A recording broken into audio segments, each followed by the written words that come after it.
In today's video, we will discuss 10 movies like Train to Busan. 간다.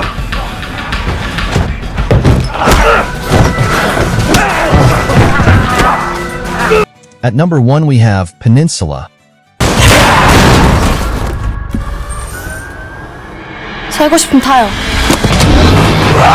The obvious place to start looking for movies comparable to Train to Busan would be with its 2020 sequel, Peninsula. It's even directed by the same filmmaker, Yun Sang-ho, and takes place in the same zombie-infected world as its 2016 predecessor, though it's set 4 years later and is centered around a different group of characters. It lacks the novel setting/premise of the first movie, instead being more focused on a group of soldiers fighting for their survival in a desolate Korean landscape ravaged by undead hordes. It delivers more zombie-heavy horror/action, and though it's not quite as fresh or exciting as Train to Busan, it does at least deliver a little of what people liked a lot in that first movie. 야, 61번 빨리 안 나가! 야, 61번! At number 2 we have Bullet Train. Hi, there's a gun on. Bro, it's the quiet car. Gotta use your small inside voice in here, son. There's a gun. There are no zombie or horror elements to be found in Bullet Train, but it is certainly an action-packed movie, and like Train to Busan, has the word train in its title and uses one for its main setting. The premise revolves around various shady characters who are all on board a Japanese bullet train for various reasons, and the chaos that unfolds when they all start crossing paths. Beyond that, much of the plot itself feels secondary to just letting viewers have a good time watching comedic set pieces and impressive action scenes unfold. It's not exactly a deep movie by any means, but it's undeniably a ton of fun and barrels along at a consistently quick pace for what ends up being a very breezy 2-hour runtime. Bro, just open it. Fine. You happy? I'm not Carver! At number 3 we have Snowpiercer. This is the world. The train saved humanity. The engine lasts forever. Few filmmakers are as good at making socially conscious and very entertaining thrillers as Bong Joon-ho is. Even if his best film of this kind was still to come with 2019's Parasite, his 2013 film, Snowpiercer, is also largely excellent, taking place on a train that's divided up by class, endlessly circling a world that's been made unlivable by catastrophic environmental destruction. At a point, the downtrodden at the back of the train become fed up with their lives and mount an intense revolution within their confined setting, battling their way to the front. It's not a horror movie like Train to Busan, but it is post-apocalyptic and certainly very intense, balancing genuinely stomach-churning moments with great action and some hefty themes that are all explored effectively throughout. We'll be different when we get there. What you say? We take the engine. And we control the world. At number 4 we have Dawn of the Dead. Look up the road, there's a lot more of them.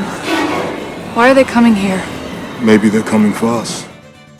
Ranking as one of Zack Snyder's very best directorial efforts, Dawn of the Dead is a loose remake of the 1978 George A. Romero classic of the same name. It's louder and more explosive, too, and though they both share the same core premise of survivors waiting out the zombie apocalypse in a shopping mall, the characters in each, and many of the things that end up happening, differ. Thanks to the emphasis on thrills and violent action, it ends up having the same kind of excitement and energy present in Train to Busan. Like many 21st century zombies, the undead/infected foes here are faster and arguably more vicious than their 20th century counterparts, which keeps 2004's Dawn of the Dead feeling non-stop in a good way. Call an ambulance! At number 5 we have 28 Weeks Later. You're afraid of. What if it comes back? It won't come back. What if it does? If it comes back, we kill it.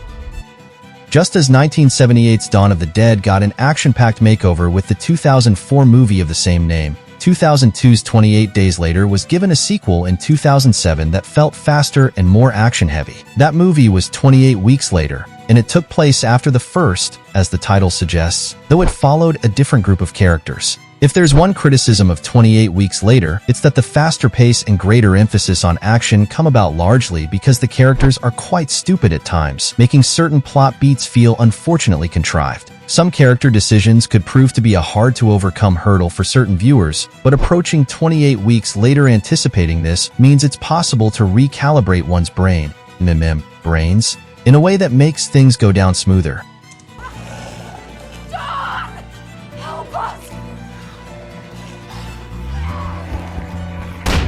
At number 6, we have Army of the Dead.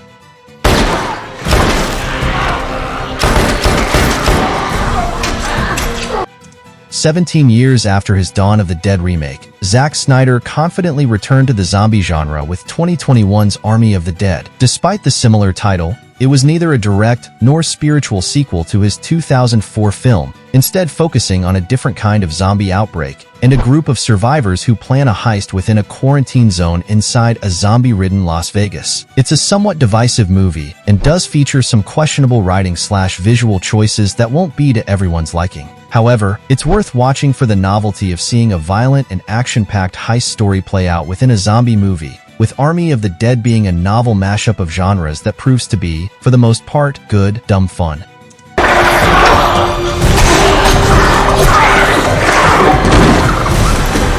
At number 7, we have Gangnam Zombie.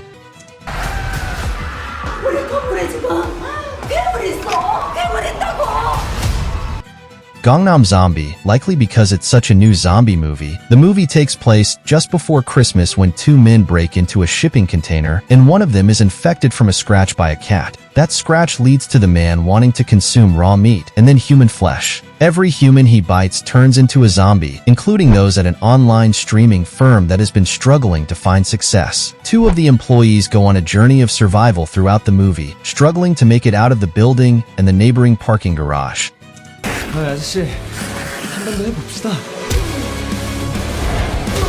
At number 8, we have Zombie School.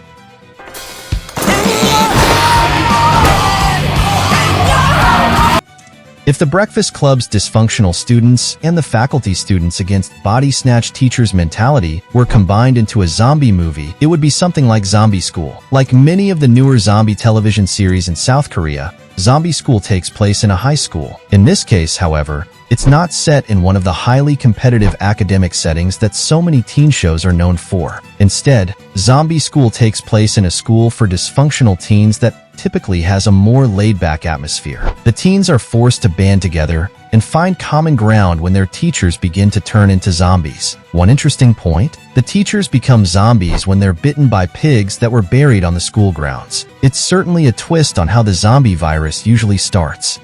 At number 9, we have Rampant.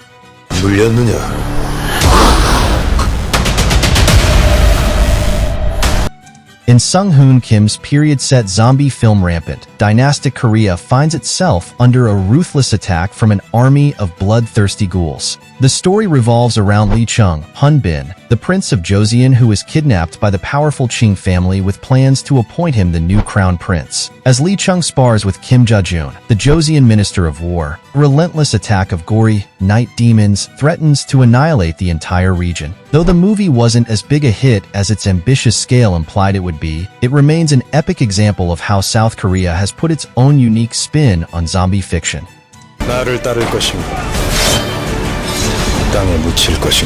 At number 10, we have The Odd Family, Zombie on Sale. 아니 이 눈깔이 왜 이래? 어디 을한테 눈깔을 부릅뜨고